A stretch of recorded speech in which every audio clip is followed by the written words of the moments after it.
Hi everyone, for this video I want you to think about the things that you listen to. So the music that you've listened to from childhood and the music that you've listened to all your life, and perhaps you've sort of fallen into different areas. You might have had a time in your life where you listened to nothing but dance music or rock music, and now things have slightly changed. But I just want you to think about that for a second, because I did a workshop recently, and one of the sort of ideas that just sprang to mind was that people get conditioned by the culture that they're surrounded by, and this can be a good thing or it can be a bad thing. And I sort of came up with this idea that everyone has their own little ear bubble, and so this is kind of like I love to think visually, so I'm thinking like a bubble within my, if you've got a mind's eye, you've also got a mind's ear. So I'm thinking of this bubble, and what's inside that bubble is the things that you feel attached to. So the sounds that are very, very common and that you've kind of put labels on and that you recognize and you feel really comfortable with. So it could be the sounds around you, but it could be music, and obviously we're talking about music now.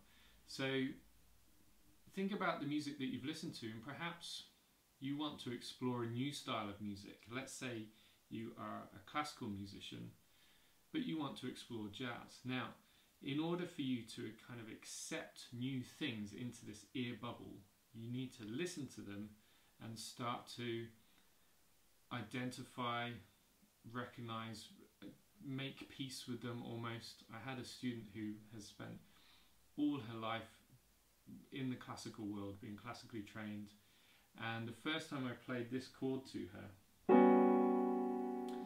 she physically winced. You know, she sort of recoiled in horror at this sound. And to me, this sound is completely accepted. My ear bubble is accepting of that sound. So this is a major 7 sharp 11 chord, but it will only be in there if you've heard it, and if you sort of made peace with that sound, that it's kind of part of you. What's better is that if you can really relate to that and actually put a name to it. So the fact that I've got that sound in my ear bubble, and I know that it's a major 7 sharp 11. Whenever I hear that chord in a piece of music, I instantly recognize it and am able to identify with it and transcribe it essentially. So if your ear bubble only accepts sounds like this, major, I mean, in this country, I mean in Europe, in the Western world, who does not recognize that sound? It's a standard sound, everybody will have heard that. It's a major chord. Even the major scale is an incredibly familiar sound. But what starts to become more interesting is that if you start to play some of the modes perhaps, or perhaps some of the other chords that are found in more, let's argue, harmonically sophisticated types of music, let's say jazz or contemporary music. So the sound of that major 7 sharp 11 chord, the scale that would fit with that is a Lydian mode. Again, my ear bubble is, that scale is in there, but for other people you might be hearing that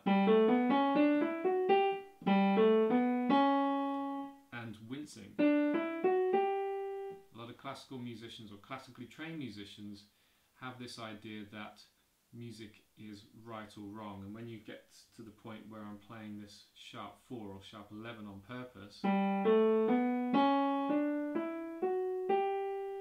to some people's ears, to their ear bubble, it will sound wrong.